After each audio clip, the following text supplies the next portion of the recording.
नमस्कार दोस्तों, स्वागत है आप सभी का बीए करो ऑनलाइन चैनल पर। तो आज के इस क्लास में हम पढ़ने वाले हैं BA third semester political science का चैप्टर नंबर 6, जिसमें हमने 5 चैप्टर जो है कवर कर लिया है। आज इस क्लास में पढ़ेंगे चैप्टर 6। तो चलिए देखते हैं और अच्छे से समझेंगे। तो अगर आप चैनल पर नए हैं तो चैनल को सब्सक्राइब और वीडियो को लाइक करके शेयर कर दीजिए, जिससे और भी लोग हमारे साथ जुड़ सकें। अगर आप नोट लेना चाहते हैं तो टेलीग्राम को ज्वाइन कर लीजिए, वहाँ से आपको बिल्कुल फ्री में नोट मिल जाएगा। ठीक, चलिए स्टार्ट करते हैं। ये जो बैच हमने स्टार्ट किया है ये है आपका 25 और 26 के लिए सेकेंड ईयर थर्ड सेमेस्टर का है, जिसमें हम पढ़ते हैं पॉलिटिकल साइंस के अंतर्गत पॉलिटिकल प्रोसेस इन इंडिया। तो ये देख सकते हैं आप। अब यूनिवर्सिटी नेम इसमें दिया गया है, जिस भी यूनिवर्सिटी से हैं आप, यूपी के किसी भी यूनिवर्सिटी से हैं तो आप इसकी तैयारी कर सकते हैं, क्लास अटेंड कर सकते हैं। तो आगे बढ़ते हैं। यहाँ पर हम पढ़ेंगे राजनीतिक दल और भारत में दलीय व्यवस्था, मतलब जो राजनीतिक दल है और भारत में दलीय व्यवस्था कैसे, उसके बारे में। ठीक, तो यहाँ पर पहले पढ़ेंगे प्रस्तावना। तो प्रस्तावना में यहाँ पर दिया गया है, राजनीतिक दल किसी भी लोकतांत्रिक व्यवस्था के अनिवार्य अंग होते हैं। अगर आप चैनल पर नए हैं तो इस चैनल को आप सब्सक्राइब कर लीजिए अभी के अभी। ठीक, तो लोकतंत्र में राजनीतिक दल वह माध्यम है जिनके द्वारा जनता अपनी इच्छाओं, नीतियों और आदर्शों को शासन में व्यक्त करती है। भारत में दलीय व्यवस्था का विकास औपनिवेशिक काल से लेकर स्वतंत्रता के बाद तक निरंतर रूप से हुआ। नेक्स्ट यहाँ पर दिया गया है राजनीतिक दल की परिभाषा। ठीक, तो राजनीतिक दल होती क्या, उनकी परिभाषा देखेंगे। तो राजनीतिक दल वह संगठित समूह होता है जो समान विचारधारा वाले व्यक्तियों का संगठन है, जिसका उद्देश्य राजनीतिक सत्ता प्राप्त कर अपनी नीतियों को लागू करना होता है। ठीक, अब इनकी प्रमुख विशेषताएं दी गई, तो प्रमुख विशेषताओं में देखेंगे इनकी जो है प्रमुख विशेषताएं क्या है। गिल क्राइस्ट के अनुसार यहाँ पर दिया गया है, इनकी जो इन्होंने एक परिभाषा दिया है, तो वह परिभाषा इन्होंने दिया है, राजनीतिक दल वह समूह है जिसके द्वारा सदस्य समान राजनीतिक विचारों के आधार पर संगठित होकर सरकार प्राप्त करने या उस पर प्रभाव डालने का प्रयास करते हैं। दूसरे यहाँ पर विद्वान है बर्क। तो बर्क के अनुसार है, राजनीतिक दल देश के नागरिकों का ऐसा संघ है जो राष्ट्रीय हित में किसी विशिष्ट सिद्धांत को आगे बढ़ाने के लिए एकजुट होते हैं। फिर है राजनीतिक दलों के कार्य। तो राजनीतिक दलों के कार्य होते हैं जनमत निर्माण, यहाँ पर दिया गया यानी कि जनता में राजनीतिक चेतना लाना। राजनीतिक शिक्षण, तो यहाँ पर नागरिकों को शासन और लोकतंत्र के प्रति जागरूक करना। नीतियां बनाना, सामाजिक आर्थिक विकास की योजनाएं तैयार करना, चुनाव में भागीदारी उम्मीदवार खड़े करना और सरकार बनाना। फिर है विपक्षकार। तो विपक्षकार में सरकार की आलोचना करना या गलत नीतियों पर नियंत्रण रखना। जनता सरकार के बीच सेतु, तो दोनों के बीच संवाद संबंध जो है स्थापित करना। भारत में दलीय व्यवस्था का विकास, तो स्वतंत्रता में जो है पूर्व काल में यहाँ पर दिया गया। भारतीय राष्ट्रीय कांग्रेस 1885 की स्थापना ने भारतीय राजनीति को एक नई दिशा दी। कांग्रेस ने राष्ट्रीय आंदोलन को संगठित किया और आजादी के लिए संघर्ष किया। इसी काल में मुस्लिम लीग यानी कि 1906 जो है, हिंदू महासभा आदि का भी उदय हुआ। कब हो, 1906 में।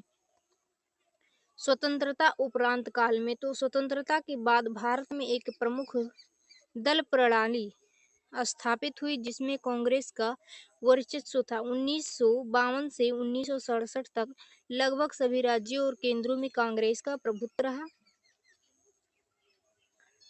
फिर यहाँ पर देगा 1967 के बाद का काल क्या रहा, तो चलिए देखते। कांग्रेस की एकाधिकार स्थापित मतलब जो स्थिति थी वह कमजोर पड़ी और क्षेत्रीय दलों का उदय हुआ, जैसे द्रविड़ मुनेत्र, कसगम, अकाली दल, शिवसेना आदि। तो केंद्र और राज्यों में गठबंधन सरकारों का जो है दौर शुरू हुआ। 1989 के बाद का काल, तो यह काल है कांग्रेस का प्रभुत्व समाप्त हुआ और गठबंधन युग प्रारंभ हुआ। जनता दल यानी कि भाजपा, तृणमूल कांग्रेस, बीजू जनता दल आदि उभर कर सामने आए। केंद्र में कई गठबंधन सरकारें बनी, जैसे यहाँ पर दिया गया राष्ट्रीय मोर्चा सरकार 1989, संयुक्त मोर्चा 1996, एनडीए 1998 से 2004 और 14 यानी कि 2014 तक यहाँ पर है। भारत में प्रमुख राष्ट्रीय दल यानी कि भारतीय राष्ट्रीय कांग्रेस, तो इनका जो स्थापना हुआ था 1885 में हुआ था। विचारधारा जो लोकतंत्र, धर्मनिरपेक्षता और समाजवाद इसमें शामिल थे। भारतीय जनता पार्टी यानी कि जो बीजेपी है, यहाँ पर स्थापना इसका हुआ 1980 में। विचारधारा इनका था राष्ट्रवाद, सांस्कृतिक एकता और हिंदुत्व को बढ़ावा देना। तीसरा बहुजन समाज पार्टी यानी कि बीएसपी, इसका स्थापना हुआ 1984 में। इनका जो विचारधारा था दलित, पिछड़े और अल्पसंख्यक समुदायों के अधिकार, मतलब उन्हें अधिकार दिलाना।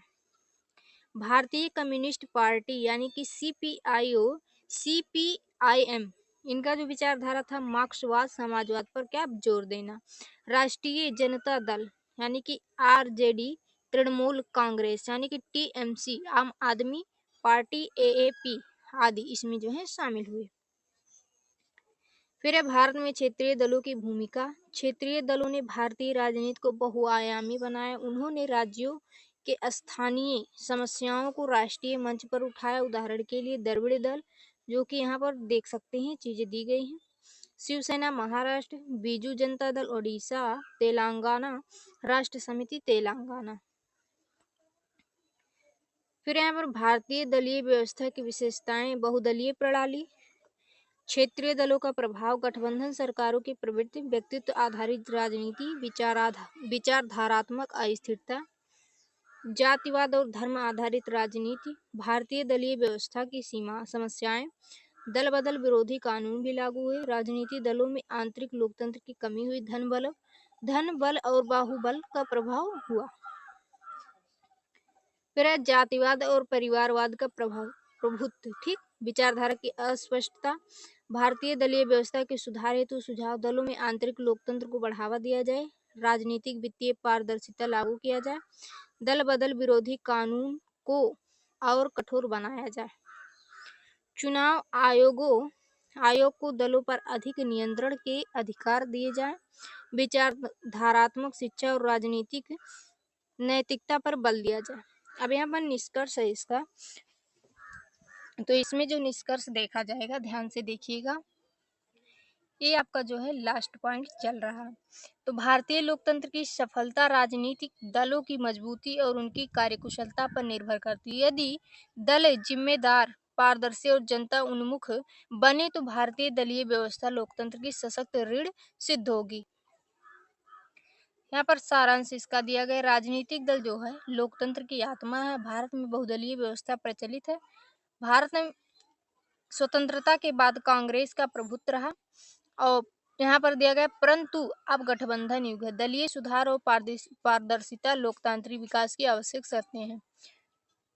तो इतना पूरा का पूरा आपका जो चैप्टर 6 था हमने पूरा कंप्लीट करा दिया। आप लोग इसे देखिए और अच्छे से तैयारी कीजिए और अपने फ्रेंड के भी पास भी आप शेयर कर दीजिए, जिससे वो भी इससे जुड़कर हमारे साथ तैयारी कर लें और अच्छे नंबर प्राप्त कर दें। मिलते हैं नेक्स्ट क्लास में, तब तक के लिए जय हिंद, जय भारत।